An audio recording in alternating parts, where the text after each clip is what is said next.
नमस्कार। दूरदर्शन राजस्थान के इस विशेष कार्यक्रम आरोग्य भव में आप सभी का स्वागत है। आज हम बात करेंगे भारत की एक प्राचीनतम चिकित्सा पद्धति के बारे में, जिसे ऑस्टियोपैथी कहते हैं। ये इतनी प्राचीन है और इसके सबसे खास बात यह है कि बिना दवाई के, बिना मेडिसिन के इस पद्धति से इलाज होता है। ये इलाज कैसे होता है, किस प्रकार से ये पद्धति जो एक समय पे बहुत ज़्यादा महत्वपूर्ण थी और धीमे धीमे कहीं गायब हो गई, इसको फिर से यहाँ लाने के लिए और देश में ही नहीं बल्कि विदेश में भी अपना एक महत्व जानने के लिए हमारे साथ में जो हैं डॉक्टर गोवर्धन लाल पराशर, इनका एक बहुत बड़ा योगदान है। डॉक्टर साहब, आपका बहुत बहुत स्वागत है। आप एक रिनाउंड और इंटरनेशनल फेम ऑस्टियोपैथ हैं, डॉक्टर गोवर्धन लाल पराशर, और आज इन्हीं की मेहनत के कारण हमारी जो ये पद्धति है, जो हिंदुस्तान की ये पद्धति है, वो आज फिर से इंटरनेशनली धीरे धीरे मशहूर हो रही है। तो क्या है ये पद्धति और किस तरह से ऑस्टियोपैथी का जो है महत्व हमारी जो आम जिंदगी पे कैसे हो सकता है, इसके बारे में आज हम जानकारी लेंगे हमारे इन एक्सपर्ट से। डॉक्टर साहब, दोबारा से आपका मैं हमारे इस कार्यक्रम में स्वागत करती हूँ। और सबसे पहले मैं यही जानना चाहूँगी कि हम जब ऑस्टियोपैथी की बात कर रहे हैं तो दर्शकों के मन में सबसे पहला ये सवाल होगा कि ऑस्टियोपैथी एग्जैक्टली क्या है और किस तरह से ये काम करती है। ऑस्टियोपैथी एक बिना दवा, बिना कोई टेस्ट किए शरीर के पोस्चर को देखकर उस पोस्चर में आए बदलाव को ठीक करने की एक विद्या है, जो प्राचीनतः भारत के अंदर लोकप्रिय थी। ये धीरे धीरे भारत से लुप्त हो गई और आज ये विदेशों में अपना पांव पसार लिया है। केवल अमेरिका में आज 1800 यूनिवर्सिटी है, जर्मन में 900 यूनिवर्सिटी है। इस तरह गल्फ में भी अगर अपन देखते हैं तो गल्फ के अंदर भी करीबन 2000 यूनिवर्सिटी के आसपास ऑस्टियोपैथी की है, जबकि ये भारत की विद्या थी, भारत से लुप्त हो गई। अभी भारत में इसका कोई तरह का कॉलेज कहीं कुछ नहीं है। मैंने सन 2007 में आयुर्वेद यूनिवर्सिटी जोधपुर करवड़ से टाइप करके डॉक्टर वहाँ के जो वीसी थे उन वीसी के थ्रू उन्हीं के जरिए हम लोगों ने ये विद्या को आगे बढ़ाया। वह उसके द्वारा एक कोर्स स्थापित किया जिसको सर्टिफिकेट कोर्स कहते हैं। उसमें इस विद्या के द्वारा ऐसे कई डॉक्टरों को हमने स्पेशल ट्रेनिंग दी, खास करके बीएमएस, एमपीटी, बीपीटी व ऑर्थोपेडिशन को। आज हमारे पास हर साल हम 200 डॉक्टर को तैयार करते हैं, जिसमें 60 से 70 डॉक्टर केवल ऑर्थोपेडिशन होते हैं, वह 40 से 45 डॉक्टर मास्टर ऑफ फिजियोथेरेपी होते हैं, वह 100 से ज़्यादा डॉक्टर एमपीटी और बीपीटी होते हैं। तो ये पद्धति जो है, इसमें क्या एग्जैक्टली क्या किया जाता है? जैसा कि आपने कहा कि ना तो दवाई है, ना कोई और इस तरह का कोई इक्विपमेंट यूज़ होता है, तो किस तरह से ये चीज़ काम करती है? आपने खास करके ये जीवन शैली के ऊपर कार्य है। जीवन शैली के अंदर जो सबसे बड़ा बदलाव अभी आ रहा है वो देखो पोस्चर का है। बच्चा पैदा हुआ, उसके बाद में उसको खाना खिलाना है तो बच्चे को मोबाइल देके उसको खाने को खिलाया जाता है। जब वो बच्चा मोबाइल देके बगैर मुंह में अपना ग्रास भी नहीं डालता है, ऐसी स्थिति में जब उसके पोस्चर को धीरे धीरे वो पहले से ही बैंड होता है और ज़्यादातर अपन झोली में सुलाते हैं बच्चों को, जबकि उसको सख्त सैया पे सुलाना चाहिए। और ऐसी स्थिति उस बॉडी के साथ करनी चाहिए कि वो स्ट्रॉन्ग बने, न कि वो नीचे की तरफ झुकने से उसके हार्ट की पंपिंग कम हो जाए या थोड़े समय बाद में उसको माइग्रेन होने लग जाए। तो केवल एक छोटा सा रोग जिससे माइग्रेन बनता है, उसका मुख्यतः कारण एक ही है, उस बच्चे का पोस्चर। अब बच्चे का पोस्चर बचपन में ही बिगड़ गया। जब अपन देखो, आप पुराने ज़माने में बच्चे जो बाहर के गेम खेलते थे, खास करके ऐसे जैसे दौड़ना है, खो खो है, कबड्डी है और उसके अलावा भी क्रिकेट है, आजकल ये सब मोबाइल गेम बन के रह गए। तो ये जो जीवन शैली में बदलाव आ रहा है, वैसे ये रोग को आमंत्रित कर रहा है। अब इन रोग को आमंत्रित करने के साथ में अगर अपन उन सारी व्यवस्था को समझ लें और उसका रोग निवारण करें केवल पोस्चर को ठीक करके, तो ऑस्टियोपैथी उसमें पूर्णतया लाभदायक सिद्ध होती है। तो ये तो एक बहुत ही इम्पॉर्टेंट बात आपने बताई कि बचपन से ही ये चीज़ शुरू हो जाती है। और ये जो लाइफस्टाइल प्रॉब्लम है, ये ऐसा नहीं है कि बड़े होके या एडल्ट्स में है, ये बचपन से ही हमने इसको शुरू कर दिया है। और जैसे यूएन ने आपको डॉक्टर ऑफ मेडिसिन का एक खिताब दिया है, और मुझे ये बहुत ही खुशी की बात है कि आज आप हमारे साथ यहाँ पे हैं। तो हम पूरी बॉडी को अगर हम बात करें, तो सबसे पहले अगर मैं सर की बात करूँ, मस्तिष्क की, वहाँ सबसे ज़्यादा हमने देखा है कि ये माइग्रेन का प्रॉब्लम होता है। हर तीसरा इंसान कहता है कि मेरे को सर में दर्द है, सुबह मैं बिल्कुल सही उठता हूँ, दोपहर होते होते शाम होते होते दर्द बहुत बढ़ जाता है। तो उसका क्या कारण होता है और किस तरह से ये ऑस्टियोपैथी के ज़रिए हम इसको ठीक कर सकते हैं? खास करके मैडम ऐसा है कि ऑस्टियोपैथी का मानना है कि माइग्रेन कोई बीमारी नहीं है, उसका मुख्यतः कारण उसका पोस्चर है। अब वो सारे दिन बैठ के लैपटॉप पे काम करेगा या अपने मोबाइल पे कुछ देखेगा, और रात को जब वो सोता है तो 2 पिल्लो यूज़ कर लेता है। जब दिन में भी गर्दन उसकी नीचे थी और रात में भी नीचे रहती है, ऐसी स्थिति में उसकी जो वर्टेब्रल कॉलम है उसमें रिक्वायरमेंट तो एल शेप का, और वो स्ट्रेट होने लग जाती है। जैसे जैसे वर्टेब्रा सामने देखेंगे तो स्ट्रेट होगी, वो एक नर्व को प्रेस करके उस नर्व का सर्कुलेशन हाथ में जाना बंद हो जाएगा, और माइंड में जो मस्तिष्क को सुनाई तंत्रिका है उसको जो सर्कुलेशन मिलना चाहिए वो नहीं मिल पाता है। ऐसी स्थिति में अगर पेशेंट को प्रतिदिन काम भले ही वो झुक के करे, पर रात को सोते हुए अगर वो इस तरह की एक्सरसाइज जो गर्दन लटका के दाएं बाएं घुमा ले, 10 बार लेफ्ट 10 बार राइट, इससे उसने जो सारे दिन का एक पोस्चर बिगाड़ा वो आपका पोस्चर सुधर जाएगा। और ये सुधरा हुआ पोस्चर दूसरे दिन आपको तरोताज़ा महसूस होगा, वह माइग्रेन संबंधी रोग आपके शरीर में नहीं आएगा। तो इस तरह की एक्सरसाइज से हम रात, जैसे दिन भर जो भी हमारी सिचुएशन रही, जैसे भी हमें, क्योंकि हमें काम तो करना है, हमें कंप्यूटर पे भी बैठना है, हमें मोबाइल भी कई बार देखने की ज़रूरत पड़ती है, क्योंकि आजकल आधा काम मोबाइल पे ही हो जाता है। तो ये चीज़ें तो वो सामना करना, तो रात में इस एक्सरसाइज से काफ़ी फ़ायदा होगा। दूसरी जो एक बहुत सबसे ज़्यादा बीमारी जो आजकल, बीमारी तो नहीं कहूँगी, एक पोस्चरल प्रॉब्लम जो है वो है नेक का प्रॉब्लम। हर दूसरा इंसान कहता है कि मेरे को गर्दन में दर्द रहता है, अकड़न रहती है, स्पाज्म हो जाता है, और किस तरह से काम तो करना ही है, किस तरह से किया जाए। तो इस गर्दन के लिए, नेक के लिए क्या ऐसी चीज़ ऑस्टियोपैथी में हो सकती है जिससे कि दिन भर की जो पीड़ा है, जो थकान है, जो पोस्चर है, उसको आराम मिले? मैंने बताया ना मैम, खास करके ऐसे रोगी जी, जो नीचे देखने का काम करते हैं, कंप्यूटर का है, चाहे कोई व्यवसाय ऐसा कर रहे हैं जिसमें गर्दन को झुका के काम करना होता है, और रात को वो जब जाके जितना नीचे की तरफ देखते हैं उतना ही 2 पिल्लो 2.5 पिल्लो 3 पिल्लो लेके वो सो जाते हैं। तो उसमें गर्दन की कसौटी का पहले भी नीचे थी, बाद में भी नीचे है, तो सारे दिन में एक पोस्चर बन गया। ऐसे में व्यक्ति को सीधे बैठ के गर्दन को ऊपर की तरफ देख के दाएं बाएं घुमाना चाहिए। ये जो पोस्चर है, जैसा आप देखो ये पेशेंट बैठे, इनका डोर्सल बेंड हो रखा है। अब ये गर्दन जब ऊपर की तो इनका डोर्सल सीधा हो गया, तो ये ऊपर की तरफ जैसे ही सीधे हुए तो गर्दन एकदम स्ट्रेट हो गई। तो अब इसको थोड़ा सा ऊपर देखेंगे आकाश की तरफ, और लेफ्ट एंड राइट दोनों साइड में मूवमेंट करेंगे तो इनकी ये बीमारी ख़त्म हो जाएगी। तो मेन हमारा करने का मतलब ये कि आप उस शरीर को इस ढंग से रखो कि उसमें रोग आए नहीं। अब केवल गर्दन के रोग से आपके 10 रोग और बन सकते हैं, खास करके सर्वाइकल के साथ साथ अंगुलियों में टिंगलिंग होना, टेनिस एल्बो बनना, फ्रोजन शोल्डर होना।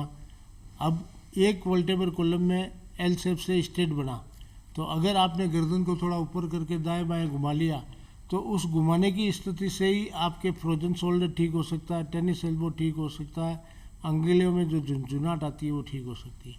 ये मात्र केवल एक पोस्चर का सुधार व्यक्ति को कई बीमारियों से बचाता है।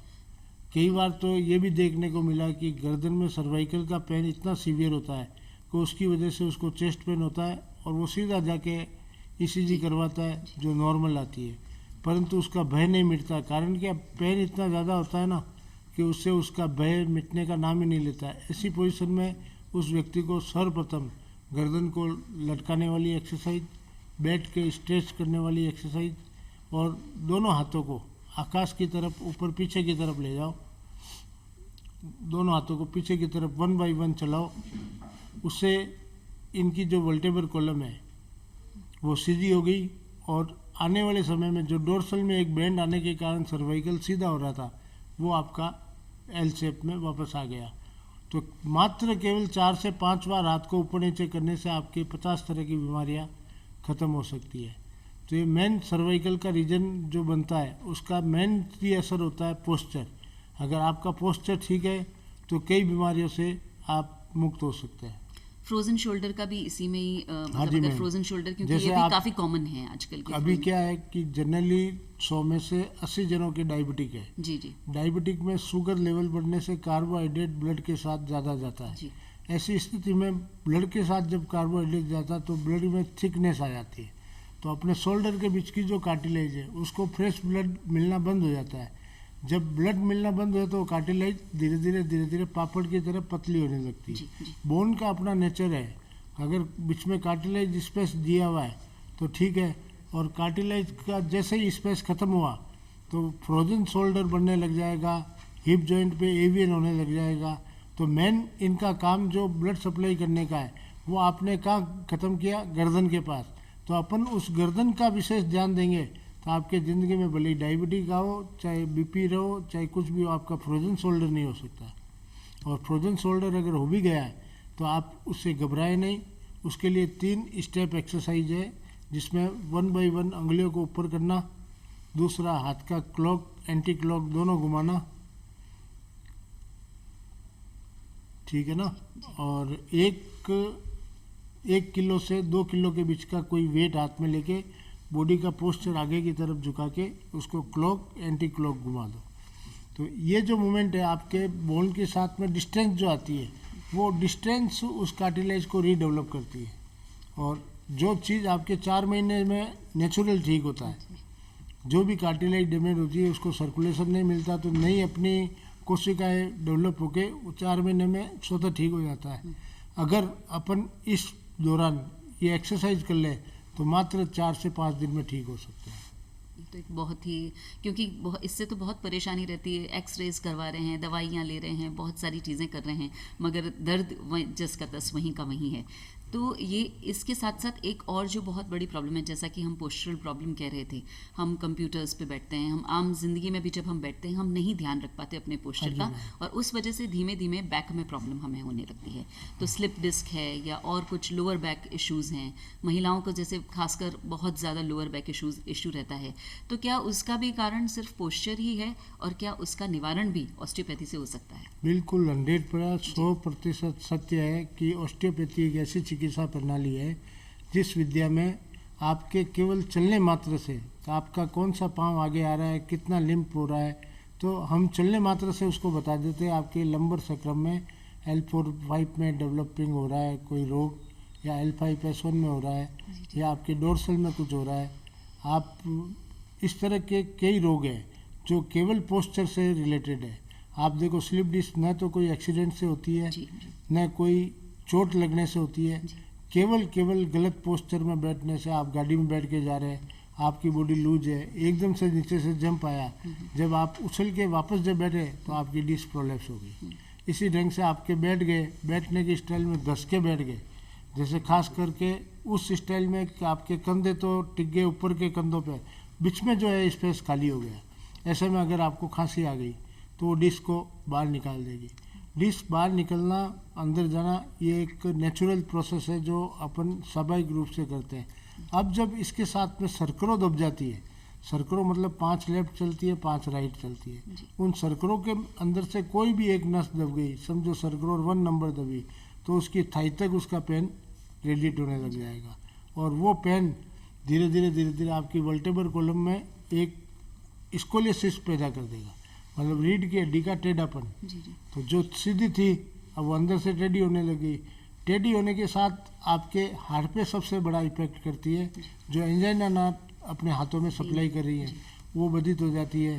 तो जो बार बार चेस्ट पेन होना, बैक स्टार्टिंग हुआ बैक पेन से और पोस्चर बिगड़ा चेस्ट का, तो चेस्ट ने जिस तरह से अपना एंजाइना नर्व को स्टिमुलेट करते हैं, तो हम ट्रीटमेंट करेंगे बैक का और वो एंजाइना पेन वहाँ से गायब हो जाता है। ये तो एक बहुत ही मतलब मैजिकल चीज़ है। हाँ, कि और वास्तव में मैजिकल है। जी, जो भी ट्रीटमेंट कराता है जी। वो यही बोलता है कि मैजिक हो गया हमारे साथ। जी, जैसा कि आपको एक अवार्ड भी मिला है WHO की तरफ से, 1 लाख से ज़्यादा जो स्लिप डिस्क के पेशेंट्स आपने क्योर किए, तो उसके लिए आपको गोल्ड मेडल मिला।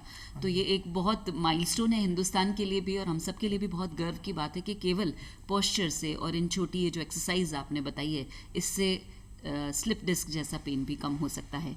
एक और बहुत बड़ा जो इशू जब हम बैक के बाद में आता है वो है घुटनों का प्रॉब्लम। बढ़ती उम्र के साथ में भी, और आजकल तो बहुत यंग जो लोग हैं उनको भी घुटनों में इश्यूज होते हैं। क्या वो ओबेसिटी की वजह से है या कोई और पोस्चरल प्रॉब्लम की वजह से है, और इसका किस तरह से ऑस्टियोपैथी में इसका निवारण हो सकता है? खास करके मैम मैंने बताया ना लंबर की, तो लंबर को अगर स्ट्रॉन्ग कर लिया जाए तो आपके दोनों पुट्ठे मजबूत रहेंगे, तो सांठे में भी पांठे वाली स्थिति आपकी बन सकती है। जी। तो खास करके जैसे ऐसे जो रोग हैं, पेल्विक लिफ्ट, दोनों पाँव फोल्ड करके इनके पेल्विक को लिफ्ट कराओ, तो 1 बाय 1 वर्टेब्रा को ऊपर उठाओ, 1 2 3 4 5, तो ये 5 वर्टेब्रा इनकी स्ट्रॉन्ग हो गई। वापस स्लोली 1 2 3 4 5, तो ये सबसे बढ़िया एक्सरसाइज है जो स्पाइन की वर्टेब्रा को स्ट्रॉन्ग रखती है। अब एक पेल्विक टिल्ट दोनों साइड में लंबा पाँव करने के बाद में बॉडी की पोजीशन में इस तरह का मूवमेंट कराओ जिसमें पेल्विक टिल्ट हो जाए, आपस में आगे पीछे चले। हाँ, ये कोई भी आदमी कभी भी कमर में दर्द है, सबसे पहले ये एक्सरसाइज कर ले, इससे उसके जीवन में स्लिप डिस्क नाम का रोग नहीं होगा। केवल जो रोग होगा मसल्स स्पाजम होगा। वो मसल्स स्पाजम आप कई चीज़ों से ठीक कर सकते हैं। सोने के पोस्चर से, जिसमें सोने में एक पिल्लो आप घुटने के नीचे लगा दिया, एक पेल्विक के लगा दिया और 2 घुटनों के नीचे लगा दिया। ये जो पिल्लो लगा रहे हैं पेल्विक के नीचे 1 पिल्लो, उसके बाद में नीचे 2 पिल्लो, यहाँ पे 2 पिल्लो और उसके आगे 3, तो ये पोजी का पोस्चर हो जाएगा। इसमें केवल आपको 20 मिनट लेटना है। कैसा ही डिस्क बाहर आया हुआ है, इसमें अपने आप वो सारी शक करके अंदर की तरफ डिस्क चली जाती है। ये पर्टिकुलर पोजीशन ये पोजीशन जब बना के लेटना चाहिए। मतलब आपको महसूस हुआ कि आपको जब वॉश बेसिन पे मुंह धो रहे हैं, आपके मुंह धोते हुए बैक पेन हो रहा है, तो ये एक पहला सिग्नल है जो आपके बैक में स्लिप डिस्क होने के चांस है। अब उस पोजीशन में अगर चीख आ गई तो ऐसी पोजीशन से वो डिस्क को बाहर की तरफ धकेल देती है। तो मेरा कहना ये है कि सबसे पहला एक्सरसाइज ये करो, आपके हल्का सा पेन होते ही तो ये दोनों साइड की जो अपनी बैक की मसल्स हैं वो स्ट्रांग हो जाती। स्पाइन अपनी केवल झूलती है, सारा वेट दोनों तरफ के मसल्स लेते हैं। किसी कारण से मसल्स में स्पाजम हो गया या मसल्स कहीं टीयर हो गया या मसल्स को समझो टेंडनाइजेशन बन गया, तो उसको रिलीज करने की ये एक्सरसाइज है, जिसके कारण रोगी स्वतः घर पे ही ठीक हो सकता है। और उसके बाद आपने बताया मेरे को घुटने का, तो घुटने के विषय में मेरे को ये कहना है कि पुराने ज़माने में मैम अपन जूती पहनते थे जिसको मोजरी कहते हैं। वो मोजरी पाँव पे छाला नहीं करते, इसलिए उस पर तेल लगाते थे। तेल लगाने से उसके आसपास में जैसे अपन चलते तो मिट्टी से उसका वेट 1 किलो हो जाता। तो आप देखो पुराने ज़माने में किसी के घुटने नहीं दुखते हैं। आज वेट लॉस जूते पहनते हैं अपन। वेट लॉस जूते पहनने के कारण वो कार्टिलेज पे सारा प्रेशर आता है और वो कार्टिलेज धीरे धीरे ख़त्म हो जाती है। जैसे ही ख़त्म हुई तो हड्डी से हड्डी जुड़ गई। अब वो हड्डी से हड्डी जुड़ी हुई पोजीशन आपके उस कार्टिलेज को रीडेवलप तो करती नहीं है, वो धीरे धीरे डैमेज करके घुटने की पोजीशन का शेप चेंज कर देती है। तो ऐसे में केवल एक वेट पेंडुलम एक्सरसाइज, जिसमें 2 किलो का वेट आप पाँव पे नीचे बांध दो, यहाँ पे जहाँ पे डॉक्टर साहब ने हाथ लगा रखा है, और उसको अंदर बार एक सुबह 5 मिनट 60 बार और 5 मिनट 60 बार दूसरे पाँव की, और शाम को 5 बार ये 60 मिनट की 5-5 मिनट की एक्सरसाइज है। तो जो चीज़ सारा दिन अपन पहन के चलने में जो प्रक्रिया होती थी, वो मात्र केवल आपका ये पोस्चर सुधारने का एक तरीका है घुटने का। उसके जीवन में कभी घुटना रोग नहीं हो सकता है। तो ये कई बार हम ये भी सुनते हैं कि कोई जो उसमें लिक्विड होता है घुटने में जो होता है, वो उसकी वजह से भी ये प्रॉब्लम हो रही है। तो क्या वो अपने आप वापस बनने लग जाता है इस एक्सरसाइज के बाद? उस वर्टेब्रा के साथ साथ घुटने की दोनों हड्डियों का स्पेस बढ़ा देंगे, तो कुदरती कार्टिलेज रीडेवलप हो जाती है। ऑस्टियोपैथ का मानना है, मैंने ऐसे कई रोग देखे हैं, जी। ऐसे हजारों रोगियों को ऊपर मैंने ट्राई किया है, जी। और उनका पहले का एक्सरे और बाद का एक्सरे रात और दिन का डिफरेंट, मतलब उसमें पहले तो बिल्डिंग टिक गई, पूरी घुटना पूरा टिका हुआ है, और हमने जब ट्रीटमेंट किया तो वो पहले सिगरेट का पेपर और धीरे धीरे 2 सिगरेट का पेपर उसके बीच में गैप आ गया। जिस घुटने के लिए अपने ऑर्थोपेडिशियन स्पेशलिस्ट जो है वो रिप्लेसमेंट की सलाह दे रहे थे, वापस जो एक्सरे हमने उनके पास भेजा तो रिप्लेसमेंट की कतई ज़रूरत नहीं, उनको बता देते हैं कि आप कैल्शियम की टेबलेट खाओ। ये तो वाकई काफ़ी बहुत ही मैजिकल, जैसे कि हम बात कर रहे हैं वैसा है, क्योंकि ये इतना ज़्यादा पेनफुल होता है कि इंसान सोचता है कि मैं घुटने ही बदलवा लूँ इससे अच्छा, और उसका भी मियाद बहुत ज़्यादा लंबी नहीं होती, 6 साल 8 साल 10 साल, उससे ज़्यादा फिर उसको वही प्रॉब्लम शुरू हो जाती है, वही प्रॉब्लम शुरू हो जाती है। अगर इस तरह की एक्सरसाइजेज अगर करते रहें और ये सारे प्रेशर पॉइंट्स पे ध्यान देते रहें तो ऑस्टियोपैथी से इस चीज़ का इलाज हो सकता है। सारा बॉडी का जो हमारा वेट है वो लिगामेंट और हमारे अल्टीमेटली हमारे फुट पे आता है, उसके लिए क्या किया जाना चाहिए, किस तरह से पोस्चर का हम ध्यान रखें उसमें? इसमें खास करके जैसे बच्चा जब 9 साल से 10 साल के ऊपर आता है तो उसको जूते का चयन अपने को खास करके करना चाहिए कि उनके नीचे की जो स्पंज सोल है वो 1 इंच मोटी होनी चाहिए। तो बच्चा जब दौड़ता है तो उसके पंजों के ऊपर जो अपने आर्च का एक ग्राफ है वो एक्चुअल में विद्यमान रहे, ऐसा नहीं कि उसको जूते आपने वो पीटी सूट के जैसे पहना दिए और उसको दौड़ने लगा दिया तो वो कुछ समय बाद में उसके फ्लैट फुट हो जाएंगे। 10 से 17 साल के बीच में ये एक चेंजिंग अपन करवा सकते हैं जो फ्लैट फुट बच्चों को वापस से यथावत नॉर्मल बना सकते हैं।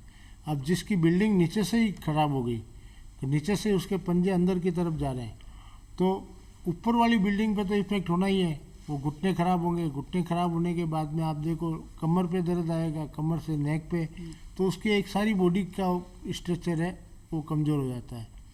मैंने तो पिछले एपिसोड में भी आप लोगों को बताया कि किसान जब कार्य करता है तो झुक के करता है, और झुक के कार्य करने की स्थिति में जब वो झुका 2 घंटे से 5 घंटे के बीच में एक ही स्थिति में कार्य करता है, घर जाके वो चारपाई पे लेट जाता है। अगर इसके विपरीत वो चारपाई को छोड़ के सख्त सैया पे लेटे तो उसके हार्ट की पोजीशन भी बढ़िया रहेगी, रिटर्न सप्लाई बढ़िया रहेगी, ज़िंदगी में वेरिकोज वेंस नहीं होगी, ऐसे कई रोग जो पोस्चर से संबंधित है वो ख़त्म हो जाएंगे। तो सब जो वेरिकोज वेन की आपने बात करी है, ये भी काफ़ी कॉमन आजकल जो है वो बीमारी है। अगर किसी को ऑलरेडी वेरिकोज वेन है और उससे वो परेशान है, तो एक 4-5 साल से जैसे परेशान है, तो उसे इस वक्त किस तरह की एक्सरसाइज करनी है? दोनों पाँव को 90 डिग्री दीवार के सारे खड़ा करके 3 से 5 मिनट तक लेटना चाहिए। उसके अंदर क्या है, अपने ब्लड का जो फ्लो है वापस से रिटर्न शुरू हो जाएगा, और जो नर्व पे ब्लड आने से वो भर गई है वो खाली हो जाएगी। वेरिकोज है जब तक तो ठीक है, इसी का सेकंड रूप होता है DVT, डीप वेन थर्मोसिस। अगर वो बन गई तो आने वाले समय में आपके हार्ट पे सबसे बड़ा इफेक्ट होगा, वह क्लोट के रूप में साइलेंट अटैक जिसको कहते हैं वो बनेगा।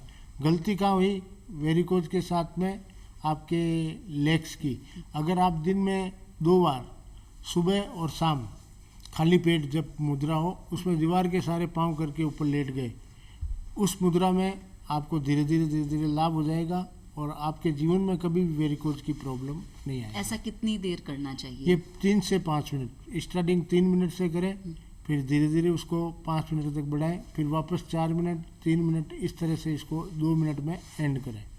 जो आपने सारी एक्सरसाइजेस बताई, जैसे हम मस्तिष्क की बात कर रहे थे, गर्दन की बात कर रहे थे, इन सभी एक्सरसाइज को कितने मिनट तक करना चाहिए?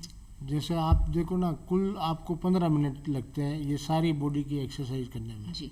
खास करके जो पोस्चर बिगड़ा हुआ है उसको सुधारना है तो गर्दन की नेक पेंडुलम, दोनों हाथों को ऊपर नीचे स्ट्रेचिंग एक्सरसाइज, पेल्विक लिफ्ट जिससे स्पाइन की लंबर सक्राम बहुत स्ट्रांग हो जाती है, और उसके बाद में घुटने की वेट वाली, उसके साथ घुटने के नीचे एक टॉवल डाल के, वो बताओ डॉक्टर साहब, घुटने के नीचे टॉवल डाल के उस टॉवल को प्रेस करना है 30 बार।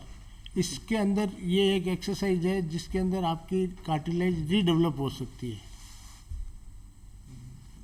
इसको प्रेस करना है? हाँ, वो खुद ही करेंगे, ये कुछ नहीं करेंगे, पेशेंट खुद करेगा।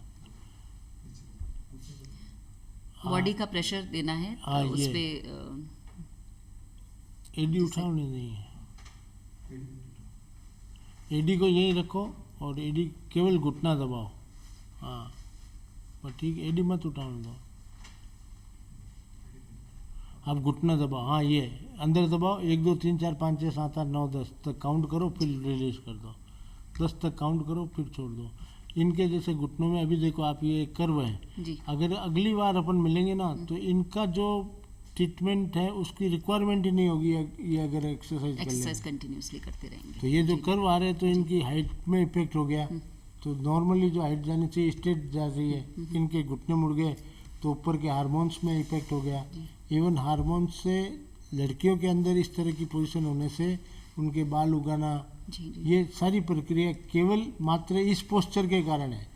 अगर ये पोस्चर ठीक हो गया तो उसको रेजरिंग करने की जरूरत नहीं। जी जी, तो ये तो एक बहुत इंपॉर्टेंट अदरवाइज भी बात है कि शरीर में इतनी सारी जो व्याधियां हैं हाँ, वो सिर्फ पोस्चर के कारण हो रही है। अगर हम पोस्चर के ऊपर ध्यान दें, पोस्चर को बहुत अच्छे से मेंटेन रखें तो इन सारी चीज़ों से हम मुक्त हो सकते हैं।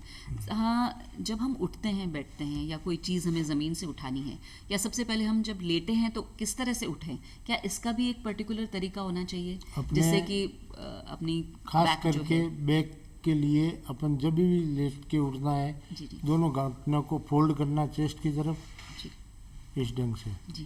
फिर आपको लेफ्ट या राइट जब भी उठना, लेफ्ट या राइट, लेफ्ट में ज़्यादा ध्यान दो। हाँ कर्व लो। अब ये पाँव नीचे की तरफ जाएंगे, हाथ एल्बो टिका के, दूसरा हाथ टिका के उठना।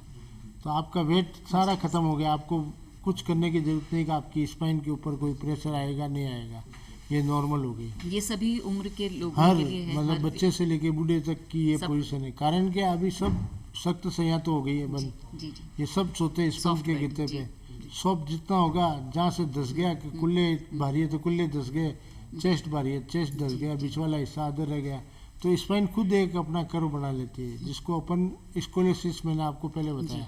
तो रोग प्रतिरोधक क्षमता जो है वो पैदा करो आप, वो तभी पैदा होगी जब आपका पोस्चर सीधा होगा। तो इसके अंदर खास करके ऐसे पोस्चर जो आपकी गलतियों से हो रहे हैं, सबसे पहले उसमें सुधारा करो, उससे जीवन शैली में अपना आप सुधार आ जाएगा। और खान पान की अगर हम बात करें, इस सब के साथ अगर खाने पीने का भी विशेष ध्यान रखा जाए, जो स्लीप साइकिल है, खाना पीना है, उसके बारे में भी अगर आप थोड़ा सा कुछ बताएं कि किस तरह से होना चाहिए। आप देखो मैम, 100 में से 80 जने ऐसे पेशेंट हैं जो एसिड के कारण ग्रसित है। और एसिड होता क्यों है, वही मेन पोस्चर का कारण। आपका स्ट्रेट पोस्चर है जब तक तो ये खाना पच गया, और जैसे ही वो धस गया तो खाना यहीं पे रुक गया, और धीरे धीरे भोजन नली से खाना आमाशय में जाएगा। तो उसकी जो गति है जाने की वो बहुत स्लो हो गई। तो जो खाना लंबे टाइम तक पड़ा रहता है वो सड़ान करता है। तो ब्लड के साथ जो आपके यूरिया के साथ में आपके जो कार्बोहाइड्रेट है, वसा है, ये सब जाना चाहिए। उसकी जगह एसिड जा रहा है, तो वो एसिड बड़े जॉइंटों पे जाके स्टॉप कर देता है। तो हम ऑस्टियोपैथ का मानना है कि आप खाने के अंदर जिस तरह से पैसे वाले के पास पैसा आता है, उस तरह से बॉडी के अंदर जो चीज़ ज़्यादा होती है उसकी जबान डिमांड करती है। जैसे अगर मेरे शरीर में समझो एसिड बढ़ गया, तो एसिड बढ़ गया तो उस एसिड को मिटाने के लिए दवाई काम नहीं करेगी, आपका इंटेक प्रोडक्ट रोकना पड़ेगा। इंटेक प्रोडक्ट का मतलब जैसे आप दाल, दही, नींबू, छाछ, पुचके, आपके आंवला, ये चीज़ अगर नियमित रूप से चल रही है तो उसको ड्रॉप करो। और केवल 5 दिन, ये नहीं जिंदगी भर के लिए, 5 दिन आप बंद कर दो। 5 दिन में आपके जो ओवरफ्लो बॉडी में हुआ वो ब्लड के साथ जाना बंद हो जाएगा। और सिंपल जो एक्सरसाइज आपको दे रखी है वो करो, तो ये एसिड की बीमारी खत्म हो जाएगी। तो खाना पीना, सोना और इस तरह का जो ये पोस्चर है, डॉक्टर पराशर आपने ये जो सारी हमें आज जानकारी दी, ऑस्टियोपैथी का इतना बड़ा एक रोल लाइफ में हो सकता है और हम निरोगी हो सकते हैं, उसके लिए आपका बहुत बहुत धन्यवाद। थैंक यू मैम, धन्यवाद।